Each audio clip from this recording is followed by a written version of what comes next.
Today's lesson is CSEC English Literature, and I'm Alethea Brown. In today's lesson, we'll be looking at poetry, and in the analysis, we will look at tone and mood, examining Sylvia Plath's poem, Mirror. Now, when we start to analyze a poem, it is always good to do an analysis of the title of the poem, as this can give some amount of insight as to what the poem is about. So that's the first thing we are going to do. But before we get there, in terms of our objectives, by the end of the lesson, you should be able to discuss the significance of the poem's title, assess the situation in the poem, identify the literary devices in the poem, and discuss how they contribute to the overall meaning of the poem. Also, I hope you'll be able to discuss words that are appropriate to describing the tone and mood of the poem. So now we are going to be doing an analysis of the title, and the title of the poem is Mirror. So we're going to go to the board here, and we're going to brainstorm some ideas that come to mind when we think of the word mirror. So we're going to put mirror right in the center here. And then I want you to think of some possible words that come to mind when you think of the word mirror. I hear reflection. Very good.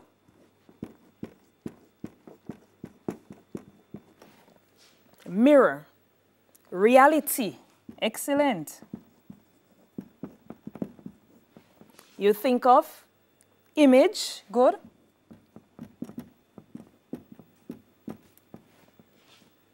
Any other word that comes to mind? Okay.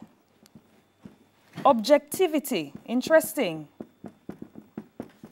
And of course, these are some of the words associated with mirror. So we have reflection. When we think of a mirror, what it does is to reflect whatever image is put in front of it.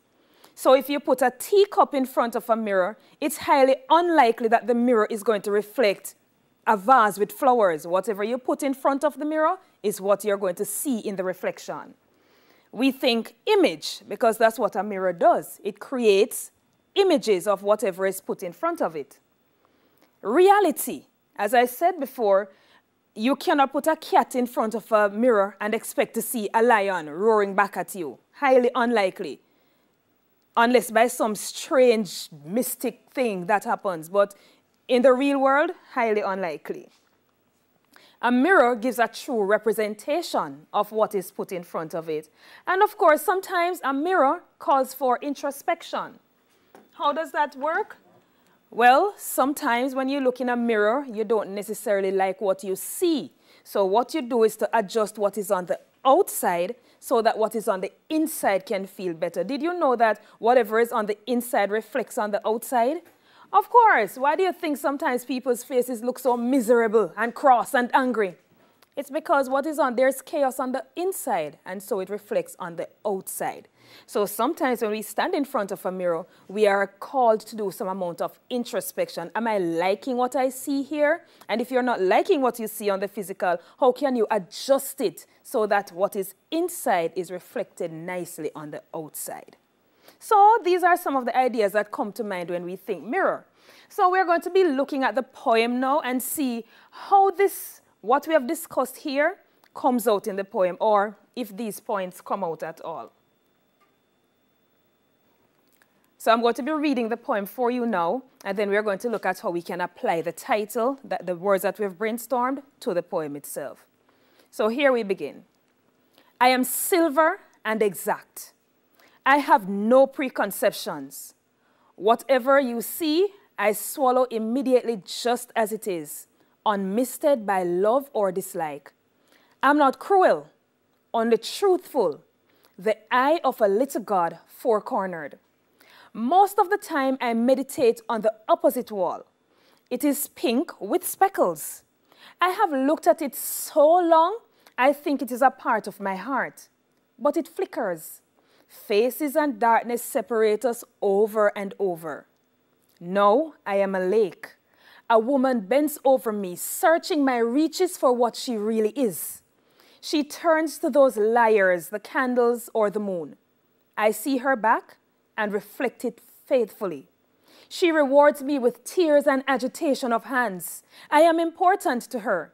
She comes and goes. Each morning, it is her face that replaces the darkness. In me, she has drowned a young girl, and in me, an old woman rises toward her day after day like a terrible fish. Oh, wow. What an expression here. All right, so we are looking at the idea of mirror. A few seconds ago, we looked at some of the words that we can associate with the word mirror. We saw reflection, image, reality, true representation, introspection. Now, can we see any of these words being applied to the poem that was just read? Yes. First of all, let us look at how the words relate to the poem. So, we are going to examine who is speaking. That's very important. What is the person speaking about? And then, how does the title fit in with the whole context here? So, in terms of who is speaking, who do you see doing the speaking in the poem here? Let us look back at the line that says, I am silver and exact. I have no preconceptions. Notice the use of the pronoun I. Who is speaking? Very good. The mirror speaks. And if I were to retitle this poem, that's what I would have given as a title. The mirror speaks. So a mirror is speaking. And the fact that a mirror is speaking, it's already pointing us in the direction of a particular figure of speech. But later on, we'll get to that. So the mirror speaks.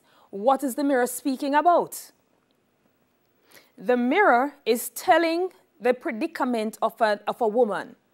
She's searching for something that she has lost. What has she lost? She comes day after day. She looks in the mirror. And then when the mirror takes on the characteristic of a lake, the woman is there searching its reaches for what? For who she is. Evidently, she has lost something. Youthfulness, beauty, and old age has crept upon her. And do you get the impression that she's satisfied with who or what she has become?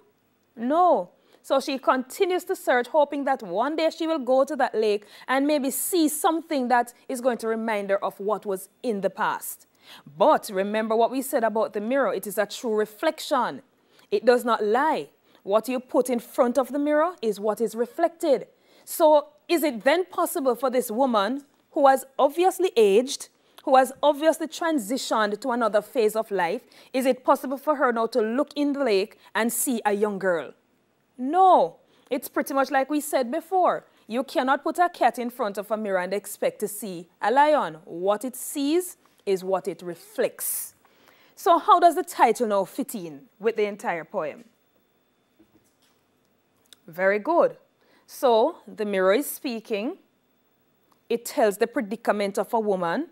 And we know that that predicament is the woman is searching for a version of herself that no longer exists, and hopes that the mirror will show her the image that she wants to see. So we see how the title of mirror is fitting in here. It's a reflection of who she is now. She is doing some form of introspection and not necessarily liking what she sees, but the mirror is reflecting exactly what she is, and that is an old woman. And notice the use of the last line there, the simile, that the image that she's seeing now jumps at her like a what? Like a terrible fish. It therefore means that whatever this woman is seeing, she's really not comfortable with it at all. And just an aside here, I think it's probably a very miserable state for somebody to be in, to be looking in a mirror and really detesting the image that is portrayed or reflected through the mirror. That has to be sad. And I think that's why the comparison there of the image rising at her like a terrible fish. So what we have just done is to put the poem into context. We can go ahead now to look at how the writer uses devices to highlight the meaning and how the writer creates tone and mood also in tandem with the meaning of the poem. Are there any questions so far? Okay, beautiful. So we're going to be looking at some devices that the writer incorporates in the poem to clarify the meaning of the poem. But first of all, let us look at what devices are. So when we talk about literary devices, we are talking about general techniques that a writer uses to create a special effect in the piece, or to convey information, or to help readers understand the writing on a deeper level. So that's what devices are. They are like the techniques, the tools that the writer uses to convey the information in a clearer manner or with more clarity. So you can recall from your literature classes, and maybe from grade 7, you were introduced to some devices. Some of these devices can be figures of speech. What are those figures of speech? We have examples like simile, very good, personification, excellent, metaphor, very good, and the list goes on. Devices also include others like repetition. And we know when a writer uses repetition, it's to emphasize a certain point, to bring your attention to that particular aspect of the writing. Devices also include imagery. And we know we have different types of images. So there is the visual image, and that one appeals to the sense of sight, excellent. We have the olfactory image, and that one appeals to the sense of smell, very good. We have tactile images, and those appeal to the sense of feeling, excellent. So these are some of the devices that a writer can incorporate into a piece. And the whole point of using the devices is to bring more clarity to the work so that the reader hopefully will be able to relate more to whatever is being projected. Are you following so far? Great. So what are some of the devices used in this poem? Think about it. We established one at the very beginning, a mirror speaking. That points us in the direction of a particular device. Do you know what it is? Yes, personification. Because what is happening here is that the writer is giving the mirror human form. Now, can you imagine what it would be like to see a mirror jump down off the glass and start talking to you? Or off the dresser and start talking to you? So, in essence, mirrors do not speak. Well, I'm hoping they don't. Right? So the mirror is given a human quality here, and it is speaking. Notice it starts by saying, I am silver and exact. I have no preconceptions. What I see is what I reflect. So what the mirror does in the first stanza, is to establish itself as something that is genuine, something that is factual, something that is not going to give you what you want to see. It is going to reflect exactly what you put in front of it. So we see the personification there. There is also the use of metaphor in the poem. For example, in me she has drowned a young girl. Now there's nowhere in the poem where we see this old woman holding down the girl underwater until she has drowned. But we realize that there is an aspect of her life that has gone. So in the mirror, in the lake, she has drowned a young girl. That part of her is missing. And she has spent so much time trying to find it back. She's probably lost in terms of wanting to find back what is not there. We also see the use of contrast, where the mirror speaks about those layers, the candles or the moon, contrasting itself because candles and moon give a different type of reflection. They romanticize the image. Can you imagine, a lady coming out in a ball gown and you see the candlelight and everything? Right. So what we are doing here is looking at the devices. We're going to move on now to look at the whole issue of contrast in the poem. And the mirror says she turns to those layers, the candles or the moon. The contrast here is between what two entities, or three entities in this case? The mirror as opposed to the candles or the moon. Now, why would the mirror refer to the candles and the moon as liars? We said that the image that the candles and the moon project may not necessarily be the reality. Because if you look at yourself in candlelight, chances are when you turn on the real light, you might be surprised to see that what the candle was reflecting is not necessarily what the real light reflects. So the mirror contrasts itself. It does not do that. It projects the real image that you put in front of it. And there's also the use of simile, where the mirror says, an old woman now rises toward her like a terrible fish. And for some reason, when I first read this poem, I pictured the movie Piranha. Have you ever watched it? Yes, in the last part where they thought everything was okay, and you see that ugly fish just jump out at them. Yeah, that's what I pictured. And if that is the image that came to my mind, it suggests that whatever this woman is seeing now, it's really not something beautiful. And I guess that's why she constantly goes to the lake, hoping that one day she will see something other than what she's currently seeing. So these are some of the devices, figures of speech and devices used in the poem. So how do these devices now contribute to the overall meaning of the poem? Because remember, you know, devices are not just put in the poem willy-nilly. They serve a purpose. So in order to assess the contribution that these devices make to the poem, what you can look at is what is the poem about? That's the first thing. Remind yourself of the context of the poem, and then examine how the devices help in assisting or highlighting the meaning of the poem. Are you following? Right, so just to refresh our minds, what is the poem about? It is about a woman who has lost a version of herself and is searching desperately for it because whatever she has become, she's not comfortable with it. How does each device now assist in highlighting this meaning? Let us look at the use of personification. So the mirror speaks, I am silver and exact. It goes on to say there are no preconceptions, whatever it sees, etc. and so on. How does this personification contribute to our overall understanding of the poem? Well, this is an idea of how you could look at it. The personification makes the account of the mirror seem genuine. So if the mirror sets itself up as somebody who is not going to lie to you, then we can rely on its account of what is happening. The mirror does not create a facade for the woman. It does not create an illusion. What she sees is what she really is. It therefore means that we do not question whether this woman is aging or not.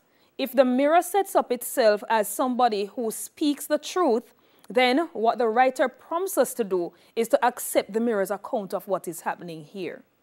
All right, so the personification helps to clarify meaning by showing us that yes, this woman is aging, and yes, she's not really accepting the reality of the aging process. Let us look at the contrast. Remind ourselves of the situation.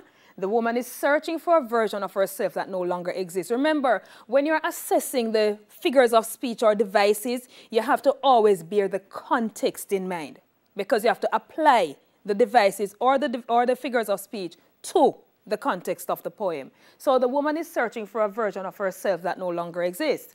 The contrast, she turns to those liars, the candles or the moon. How does this contrast help to highlight the meaning of the poem? Well, this is one way of looking at it. It authenticates the mirror's story, just pretty much like the personification did. The mirror does not romanticize the woman's image as the candle or the moon does. So, appearance is reality. Do you see how these devices are contributing to the overall meaning of the poem? Right. They point to the authenticity of the mirror's version of the story. They allow us to wonder, okay, if it is that the mirror is speaking the truth, then chances are this woman is really in a bad state, not accepting the fact that she's aging, not accepting the fact that her youthfulness is gone. And it is very sad because everybody ages. The very moment you sleep and wake up another day, you have put on some form of age onto your being.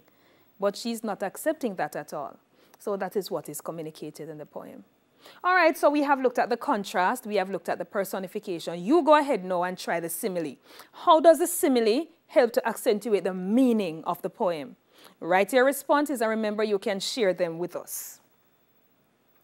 So now we're going on to look at the tone and the mood of the poem. What if I say to you, stop right there? How would you describe my tone? Commanding, maybe. Authoritative, probably.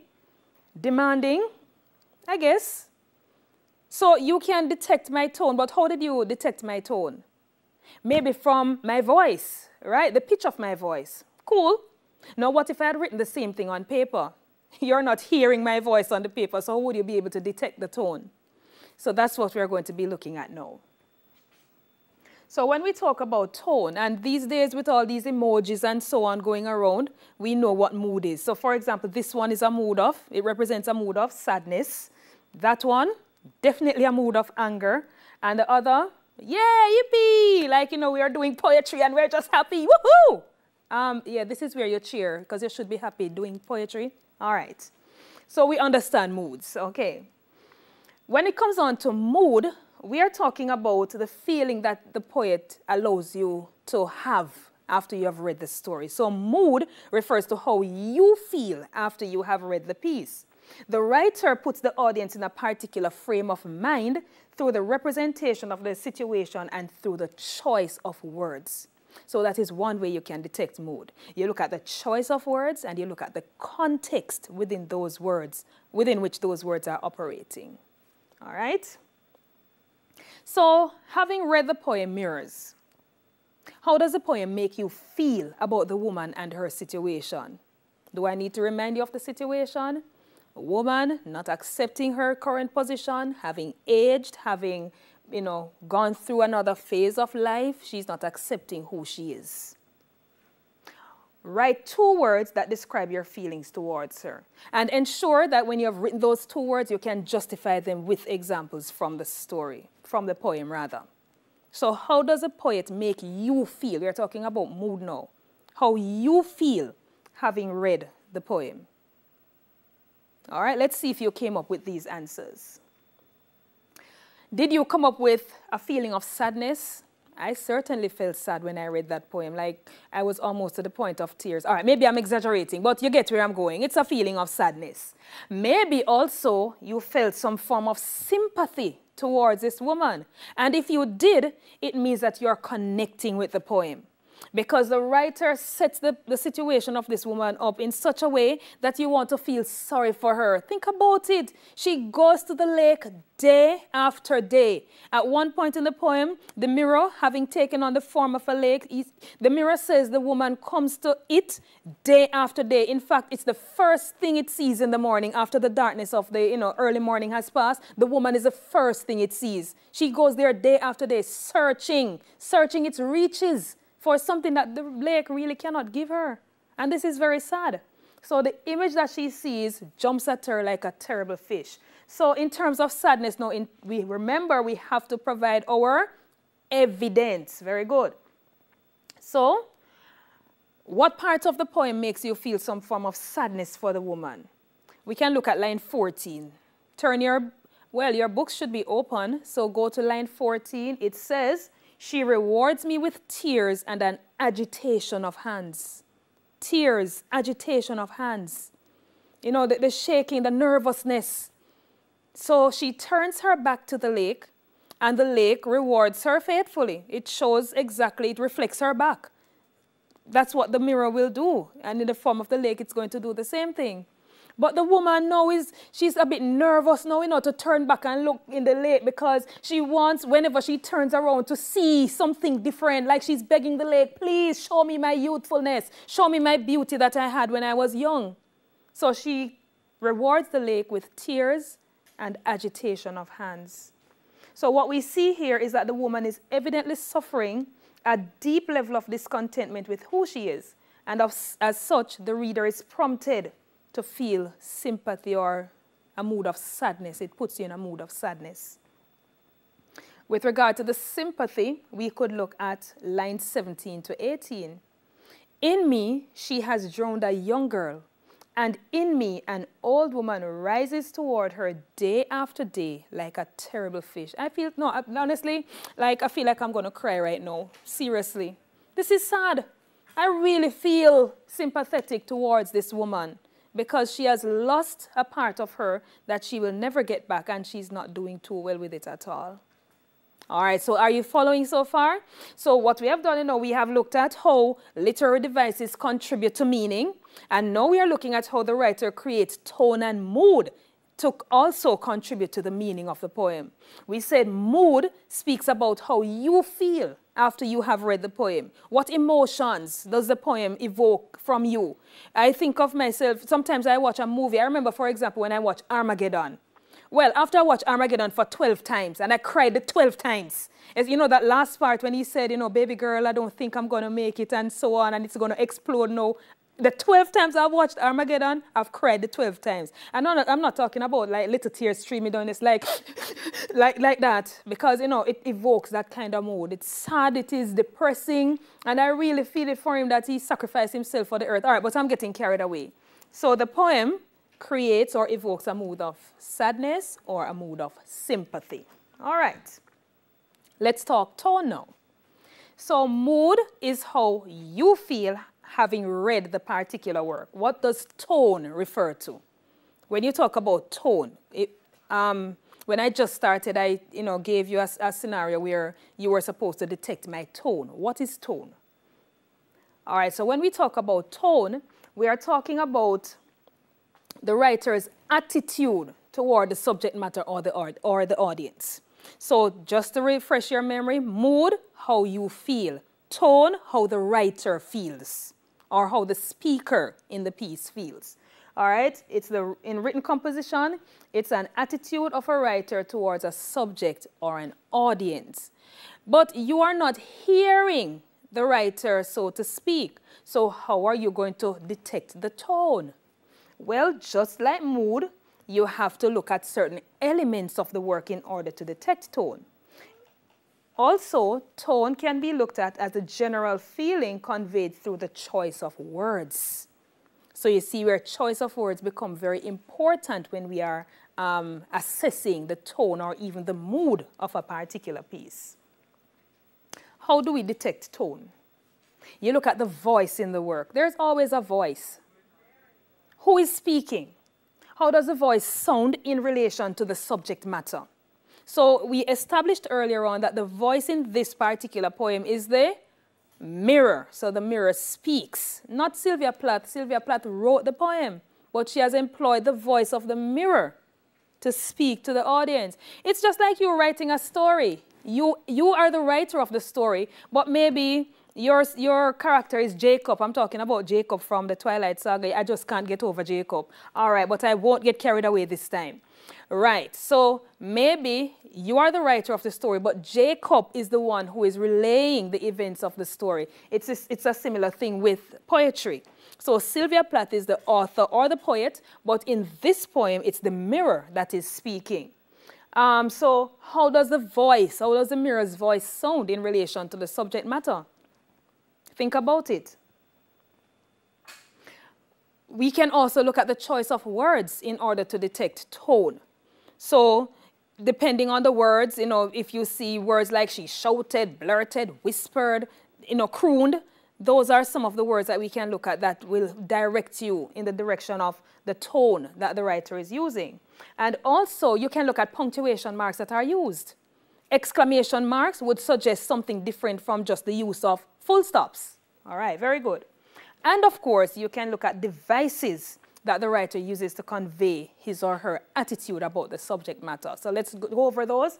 In order to detect tone, look at the voice, the speaking voice in the work, choice of words, use of punctuation, and you can look at the devices that are used. So through the voice of the mirror, what is the tone of the poem?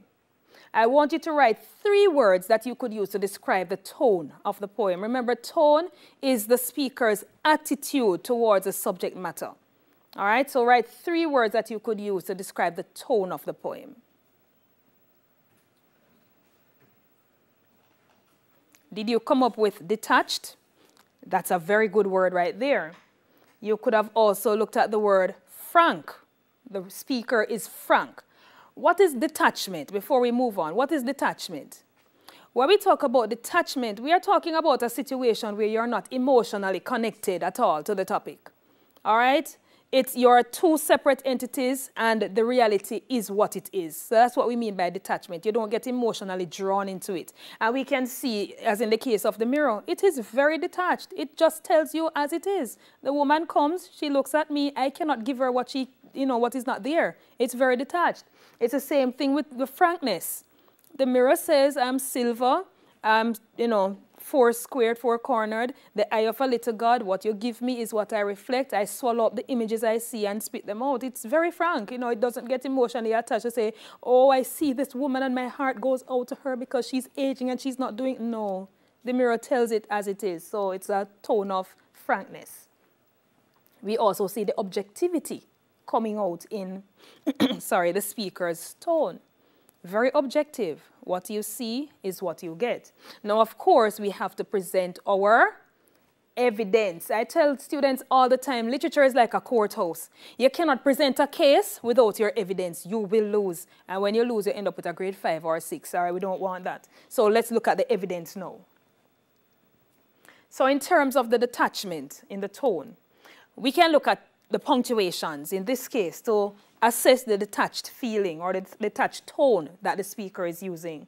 So notice throughout the poem there are short sentences and no indication of heightened exclamation or change of pitch. Just simple sentences or statements that reflect frankness and neutrality. Look back at the poem and see just a series of simple sentences, no exclamation marks to say, oh, the mirror is getting all excited and so on, nothing like that. So that speaks to the detachment in the tone. In terms of the frankness, we could look at the choice of words. I am silver and exact. I have no preconceptions. I am not cruel, only truthful, very, very frank. Nothing that leaves you to wonder, what exactly is the mirror saying? It is straightforward. And just as how the mirror operates in reality, what you see is what you get. What it says, it's what it means. All right? In terms of being objective, we could look at literary devices. She turns to those liars, the candles or the moon. We looked at that as contrast. And the mirror is contrasting itself with the candles or the moons because unlike the candles or the moons, it is not going to distort the image at all. It is not going to create a version of the image that is put in front of it just to satisfy somebody. No, whatever it is put in front of it is whatever the mirror is going to reflect.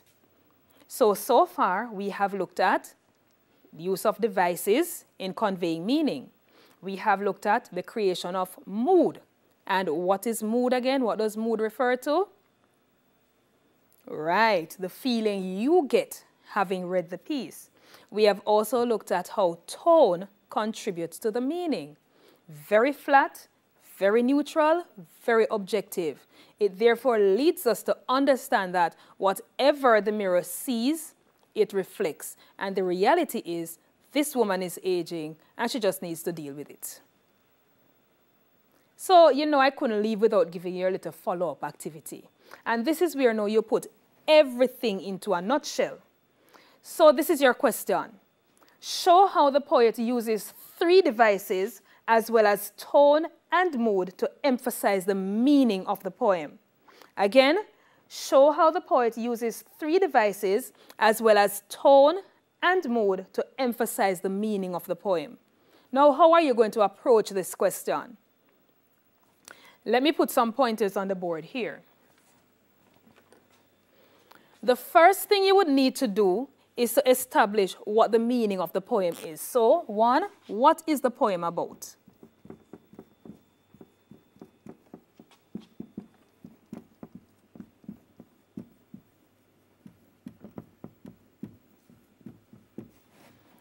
Having established that and gone into depth to talk about what the poem is about, what you can do next is to pinpoint 3 devices that the writer uses.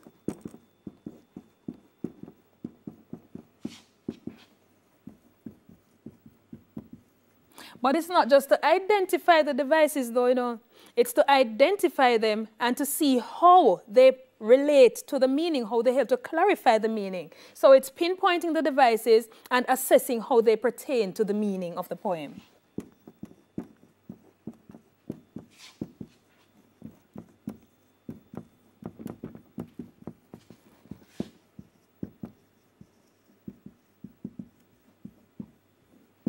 And then the third part is asking for how tone and mood also relate. So the first thing you have to do is to establish what is the mood, what is the tone.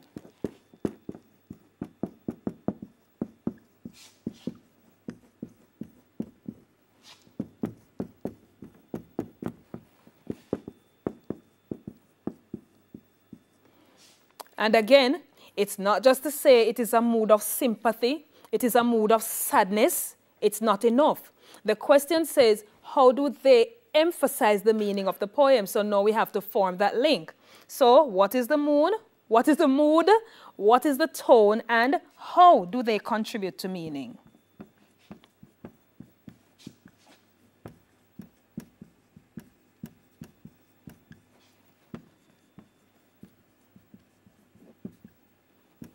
And if you write about those in a nice little package, then you're on your way to writing a well-developed essay. All right, just to recap, in today's lesson, we looked at the significance of the poem's title. All right, we looked at what the mirror is, what it entails, and so on. We also assessed the situation in the poem. Just to refresh our memories, a woman is not pleased with who or what she has become, and she searches the mirror in order to find an image that will never ever appear again. We looked at and identified devices in the poem, and we discussed how they contribute to the meaning of the poem. Some of those devices were the personification, use of contrast, simile. Was there another one? Yes, the metaphor. Very good. And we also discussed the tone and the mood of the poem. We said that tone refers to the writer's attitude, while mood speaks to how you feel having read the piece.